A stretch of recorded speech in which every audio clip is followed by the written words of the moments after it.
अध्ययन बेबी अब के खाने यहाँ के खाना आँटिसक्यो भन्नु त त्यो अङ्कललाई सोधिसक्यो के खाना आँटेको के बनाए बर्बल्टी खाइसिन्छ बेबीले ओ माई गॉड चढ्नु पर्दैन यी दिसिहालिन्छ नि त यहाँ आउनु यहाँ बच्चो पोखिन्छ नि त पोखिन्छ यहाँ बसिछ न बाबाले दिने हो के कस्तो मिठो बनाइदिन्छ दादाले ओहो लु यहाँ आउनु यहाँ बाबा र बेबी कहाँ बसिन्छ यहाँ बस्ने कसले बस्ने पहिला बस्नु न अनि दिन्छु त त्यो भित्र आउँछ नि अध्ययन त्यसलाई के त्यसलाई मुखले टोकी खाइसो हो के तान्नु थोरै मुखमा राख्नु त भयो निकाल्नु त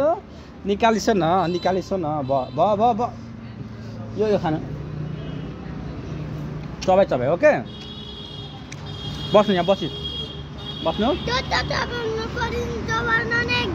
बस्नु न राम्ररी बस्नु न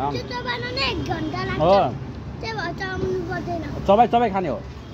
पोखिन्छ है बाबा सिधा राख्ने मुनि पक्र्नु एउटा हात मुनि पक्र्नु न गुड ल चबाइ ओके के खानुभएको बाबाले सिधा पार्नु न सिधा के खाइसक्यो भन्नु त थोरै खानु न एकैचोटि धेरै होइन थोरै के खाइसक्यो अझै मिठो कि नमिठो थोरै खाइस थोरै भयो अनि बिस्तारै खानु फेरि बिस्तारै खानु गर्नुभयो नि त